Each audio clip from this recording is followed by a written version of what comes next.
គឺមេឃអណាឆៃយ៉ាំឡាំរង្គើដីឆៃយ៉ាំឡាំរង្គើមេឃអណាឆៃយ៉ាំឡាំរង្គើដីអ្នកពុំជ្រោយជ្រែកឋិនឲ្យឆ្នាំថ្មីទាំងប្រុសទាំងស្រីមកអត់ត្រៀបត្រាជឿណាកែវណាទាំងប្រុសទាំងស្រីមកអត់ត្រៀបត្រាឆៃយ៉ាំឡាំក៏ស្រស់ដៃអ្នកទូត្រៃក៏អខ្ញូវខ្ញាឆៃយ៉ាំឡាំក៏ស្រស់ដៃអ្នកទូត្រៃក៏អខ្ញូវខ្ញាពិសេសលោកជ័យលោកតាជ្រុះកាស្លាឃើញទីមងឡាំជឿណាកែវណាជ្រុះកាស្លាឃើញទីមងឡាំជួយជ្រែវត្តបន្ទាយមលូជាវត្តនៅគំរូបនប្រចាំឆ្នាំជួយជ្រែវត្តបន្ទាយមលូជាវត្តនៅគំរូបនប្រចាំឆ្នាំគឺមានទីមងមានឆៃចាំមកឡក់មកឡាំកំដរអតាជ័យ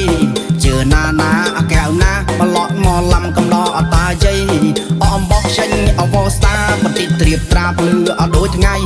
អំបោះចេញអវស្តាបន្តិចត្រៀបត្រាភ្លឺអត់ដូចថ្ងៃកុំជួយឆ្លើយឆ្លងលឺអខ្ទរដីទាំងប្រុសទាំងស្រីសបាយអត់ធ្វើបន់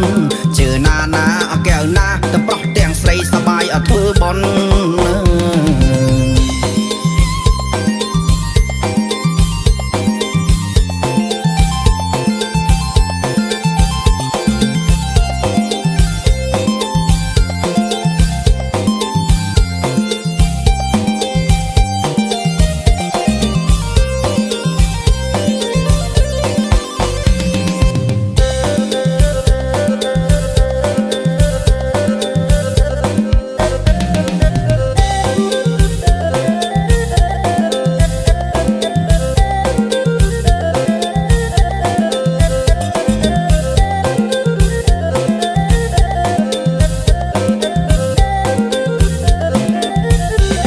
ឆៃយ៉ាំឡាំរង្គើមេឃអណាឆៃយ៉ាំឡាំរង្គើដី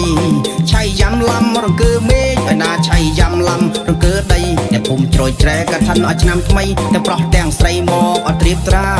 ជឿណាកែវណាទាំងប្រុសទាំងស្រីមកអត់ត្រៀបត្រា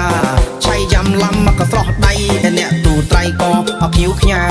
ឆៃយ៉ាំឡាំក៏ស្រស់ដៃអ្នកទូត្រៃក៏អខ្ញូវខ្ញាពិសេសលោកជ័យលោកតាជ្រុះកាស្លាឃើញទីមងឡាំជឿណាកែវណាជ្រុះកាស្លាឃើញទីមងឡាំជួយជ្រែវត្តបន្ទាយមលូជាវត្តនៅគំរូបនប្រចាំឆ្នាំជួយជ្រែវត្តបន្ទាយមលូជាវត្តនៅគំរូបនប្រចាំឆ្នាំគឺមានទីមងមានឆៃចាំមកឡក់មកឡាំកំដរអតាជ័យជឿណាកែវណាមកឡក់មកឡាំកំដរអតាជ័យអំបោះចេញអវស្តាបន្តិចត្រៀបត្រាភ្លឺអត់ដូចថ្ងៃអំបោះចេញអវស្តាបន្តិចត្រៀបត្រាភ្លឺអត់ដូចថ្ងៃកុំជួយឆ្លើយឆ្លងលឺអខ្ទរដីទាំងប្រុសទាំងស្រីសបាយអត់ធ្វើបន់ជឿណាកែវណាទាំងប្រុសទាំងស្រីសបាយអត់ធ្វើបន់